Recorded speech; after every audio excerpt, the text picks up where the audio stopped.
Hey y'all, so today I'm making two simple crockpot recipes. These both are really easy and they were delicious. This first one I'm making is beef and cheddar sandwiches. These were amazing.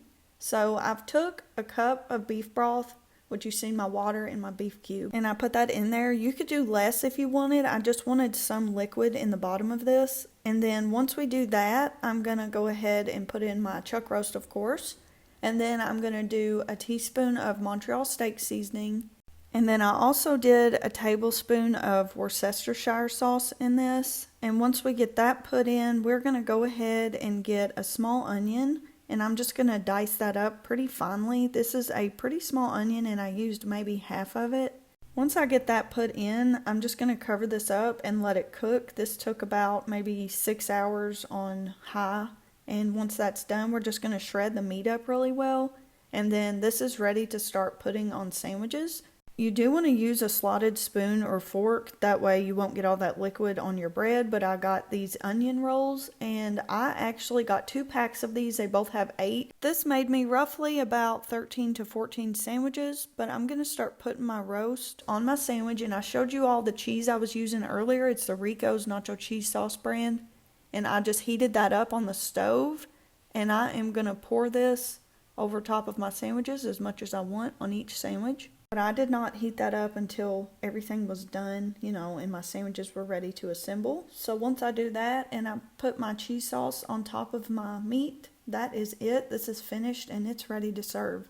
These were so simple and they were amazing. This recipe gave my family of 4 leftovers and we ate on it for the next couple of days, and it was just as good as it was the first day. So I hope you all enjoy this, and let's move on to the next one. This recipe is called Crockpot Ravioli Lasagna, and it was super simple. I just took a pound of breakfast sausage and I cooked that up into my skillet until it was done, and then I drained it and got all of that grease out of there. Really, there wasn't much, but I just wanted to make sure that it was not greasy. And then once I did that, I took 1 jar, it's 24 ounces of pasta sauce, and I poured that into my meat. Once I did that, I took a rubber spatula and I scraped the jar out to make sure I got every bit of that sauce out of there. And then I did add just a little bit of extra seasoning. This is optional, you don't have to do this, but I added some oregano leaves. I just sprinkled it on there, I didn't measure it. And I also did a little bit of Kinder's garlic Parmesan seasoning. I didn't measure that as well, I just done a sprinkling of it. And it does have salt in it, so keep that in mind if you use it. And then once I got that all stirred up and mixed in, I went over to my crock pot and I started spraying it really good with some nonstick spray just to make sure that nothing sticks and burns on the sides. Once I finished spraying my crock pot, I went ahead and took a ladle full of my sauce and meat and I just poured that over the bottom of my crock pot. I just want to get a good even layer across the bottom of this. And then once we get that put in there, we're just going to kind of spread it out a little bit. And then we're going to start layering our cheese ravioli. I got the frozen kind. I did not thaw these out. They're still frozen. And you will just need a 25-ounce bag of this. And then I'm going to start layering this over top of my meat and sauce. And once we get our first layer over top of this, we're going to go ahead and go back in with some more of our sauce and meat. And we are just going to completely cover these raviolis with this.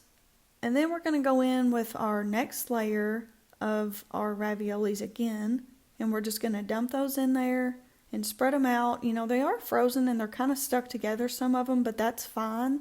They'll cook fine like that. And then we're just going to go back over it again with our meat sauce mixture.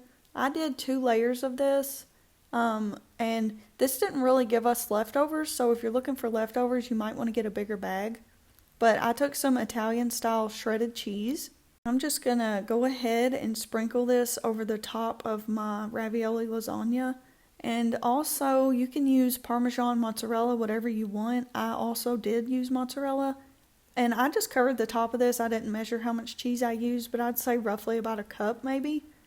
But this Italian style cheese that I used a minute ago is so good. I love it. And then I just went ahead and covered that up. I let this cook on high for about maybe 2.5, 3 hours. And then once that was done, you could tell because all the cheese was melted in the top and, the sides were kind of pulling away from the edge of the crock pot. And that was it. This was delicious. It was so simple. My family loved this recipe, and I believe yours will too. And again, thanks for watching. Bye.